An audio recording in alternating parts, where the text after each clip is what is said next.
Senate में 27वीं आईनी तरमीम 2/3 अक्सरियत से मंजूर। ऐवान बाला में तरमीम के हक में 64 वोट आए। पीटीआई के सैफुल्लाह बड़ो ने तरमीम के हक में वोट दिया। जेयूआई के सेनेटर अहमद खान का वोट भी तरमीम के हक में गया। चेयरमैन सेनेट ने 27वीं आईनी तरमीम की शिकवार मंजूरी ली। सेनेट ने 59 आईनी शिकों की मरहलावार मंजूरी दी। वोटिंग नताइज का ऐलान करते हुए चेयरमैन सेनेट सैयद यूसुफ रजा गिलानी ने कहा कि आईनी तरमीम के खिलाफ कोई वोट नहीं आया। ऐवान में इज़हार ख्याल करते हुए नायब वज़ीर-ए-आज़म इसहाक डार ने कहा कि आईनी अदालत की दीगर अदालतों से लहदगी बड़ी पेशरफ्त है। चीफ जस्टिस पाकिस्तान समेत तमाम जजेस की सीनियरिटी बरकरार रहेगी। MQM की बल्दियाती निज़ाम से मुतालिक तरमीम पर मजीद मुशावरत होगी। खैबर पख्तूनख्वा के नाम की तब्दीली पर भी मुशावरत दरकार है। 27वीं आईनी तरमीम का बिल आज कौमी असम्बली में पेश किया जाएगा।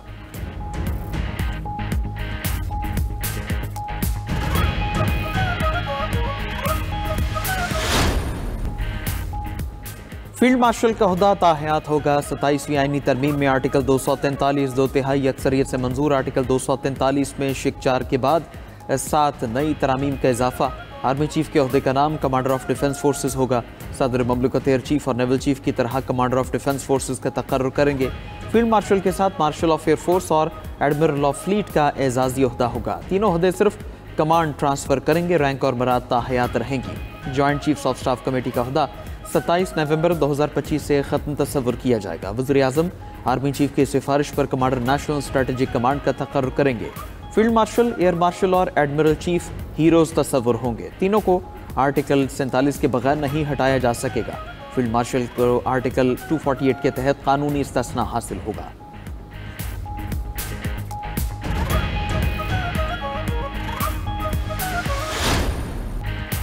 आर्मी चीफ की मुद्दत का तयन कानून के मुताबिक हो चुका है। इसके लिए किसी नोटिफिकेशन की ज़रूरत नहीं। आर्मी चीफ की मुद्दत मुलाजमत के हवाले से बहस गैर ज़रूरी है। वज़ीर कानून आज़म नज़ीर तारड़ ने गुफ्तगू करते हुए कहा कि जिस दिन पार्लियामान ने आर्मी चीफ और नेवल चीफ की मुद्दत मुलाजमत 5 साल की थी, उसी दिन उनकी मुद्दत मुलाजमत में 2 साल का इजाफा हो गया था।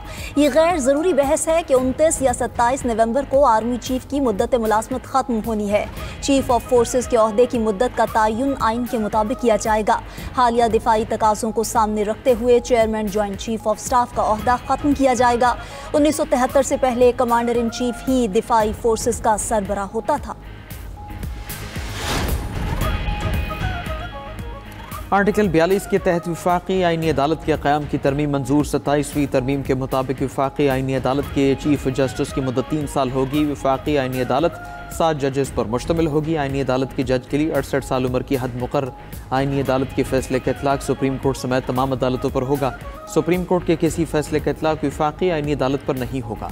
आईनी बेंचेस में मफाद आमा के तमाम मुकदमात आईनी अदालत में मुंतकिल हो सकेंगे। वफाकी आईनी अदालत के चीफ जस्टिस जुडिशल कमीशन के मेंबर होंगे। सुप्रीम कोर्ट के चीफ जस्टिस भी जुडिशल कमीशन के मेंबर होंगे। सुप्रीम कोर्ट के अस-खुद नोटिस के इख्तियारात ख़त्म। अब आईनी अदालत अस-खुद नोटिस ले सकेगी। जजेस के तबादले के इख्तियार सुप्रीम जुडिशल कमीशन को देने की तरमीम मंजूर। सदर ममलकत हाई कोर्ट के किसी भी जज को ट्रांसफ़र कर सकेंगे। हाई कोर्ट के चीफ जस्टिस का तबादला नहीं किया जा सकेगा। ट्रांसफ़र से इनकार पर जज के खिलाफ रेफरेंस फाइल होगा। मुतालिका जज को अपने इनकार की वजूहात बताना होंगी। जायज़ वजूहात न बता सके तो जज रिटायर तस्वुर होगा।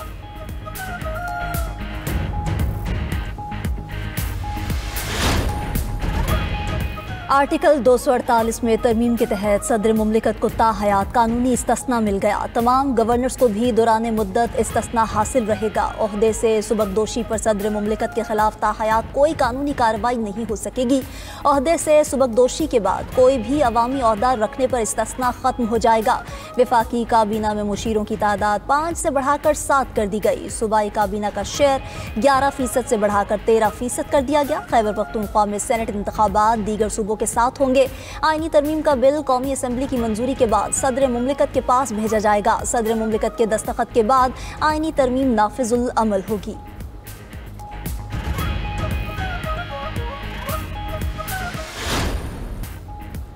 सत्ताईसवीं आईनी तरमीम की मंजूरी पर अपोजिशन का शदीद एहतजाज। अपोजिशन अरकान ने आईनी तरमीम के बिल की कॉपियां फाड़ दी। ऐवान में नारेबाजी, आईनी तरमीम की वोटिंग का बॉयकॉट। एहतजाज के बाद अपोजिशन अरकान ऐवान से बाहर चले गए। सेनेटर अली जफर ने कहा कि हम किसी भी इस्तिस्ना के खिलाफ है। सदर जुर्म करे या गवर्नर, उन्हें सजा मिलनी चाहिए। कोई शख्स सिर्फ ओहदा लेकर छूट नहीं पा सकता। तहरीके तहफ़्फ़ुज़ आईन पाकिस्तान ने तरमीम को आइन की रूह के मुनाफी करार दे दिया। मुशावरती इजलास के बाद एलामी में कहा गया, पार्लियामेंट किसी यकतरफ़ा आईनी तरमीम की मजाज नहीं है।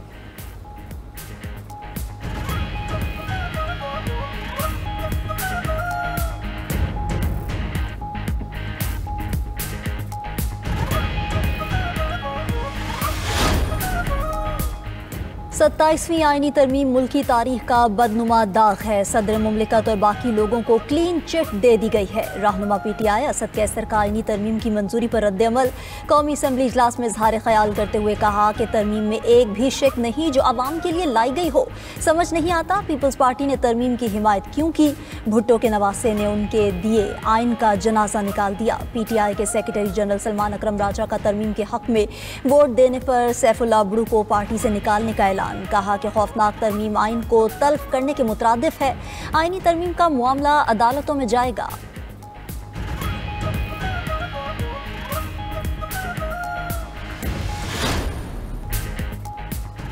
जुनूबी वज़ीरिस्तान में कैडेट कॉलेज वाना पर फितनल खारिज का हमला नाकाम बना दिया। दहशतगर्दों ने बारूद से भरी गाड़ी कॉलेज गेट से टकराई। ISPR के मुताबिक हमलावरों ने कॉलेज की बैरूनी सिक्योरिटी सरहद को तोड़ने की कोशिश की। धमाके से कॉलेज के मरकजी दरवाजे और इंफ्रास्ट्रक्चर को नुकसान पहुंचा। सिक्योरिटी फोर्सेस की फायरिंग से 2 दहशतगर्द मारे गए। कॉलेज में दाखिल होने वाले 3 दहशतगर्दों का मुहासरा कर लिया गया। खारिज अफगानिस्तान में अपने हैंडलर से राबिते में थे। दहशतगर्दों के खिलाफ क्लियरेंस ऑपरेशन जारी है। पाकिस्तान को अफगानिस्तान में मौजूद दहशतगर्दों के खिलाफ कार्रवाई का हक हासिल है। कैडेट कॉलेज में ज़ेर तालीम बच्चों के वालिदैन का सिक्योरिटी फोर्सेस को खिराज तहसीन। थाईलैंड ने ट्रंप की सालिसी में कंबोडिया के साथ तय पाने वाला अमन मुआहदा मुअत्तल कर दिया। थाईलैंड की सरहद पर बारूदी सुरंग फटने से 2 फौजी जख्मी हो गए थे। कंबोडिया की हुकूमत का कहना है कि वो अमन मुआहदे पर कारबंद है। दोनों मुल्कों में जुलाई में होने वाली झड़पों में 40 से ज़्यादा अफराद हलाक और 3 लाख से ज़्यादा शहरी बेघर हुए थे।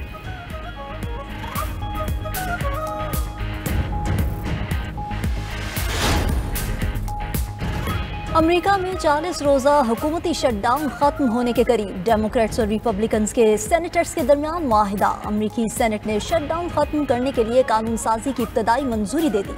हुकूमत को फंड्स देने के लिए ऐवान नुमाइंदगान से बिल मंजूर। बिल के तहत हुकूमत को 30 जनवरी 2026 तक फंड्स दिए जाएंगे। रिपब्लिकन का मुस्तकबिल में हेल्थ केयर सब्सिडी की तौसी पर वोट देने का वादा। अमेरिकी सदर ट्रंप ने कहा कि हम शटडाउन के खात्मे के करीब पहुंच गए हैं।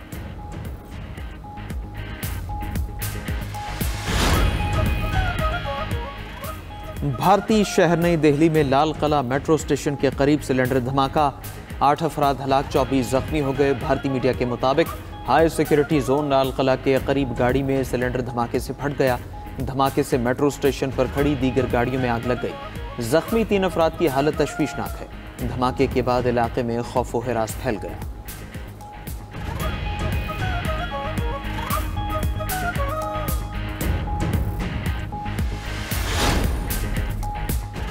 इसराइली फौज के जनूबी लबनान पर मिसाइल और ड्रोन हमले, 3 अफराद जाँ बहक। इसराइली फौज ने बिनते जबल में गाड़ी को निशाना बनाया जिसमें 1 शख्स जाँ बहक हुआ। नबातिया और तायर के इलाकों पर ड्रोन हमलों में 2 अफराद जान से गए।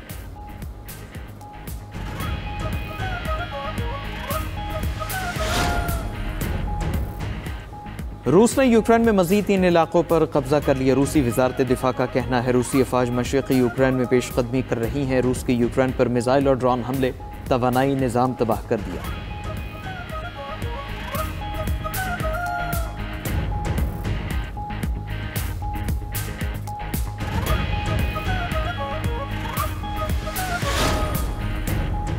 म्यांमार फौज ने फ्रॉड पर साइबर पार्क को बम से उड़ा दिया। गैर मुल्की मीडिया के मुताबिक मुश्तबा साइबर पार्क थाईलैंड की सरहद के करीब वाक़या था। ऑनलाइन फ्रॉड और जुए पर स्पेशल इकोनॉमिक जोन का भी मुकम्मल सफाया कर दिया गया। इकोनॉमिक जोन में तकरीबन 190 इमारतें थीं।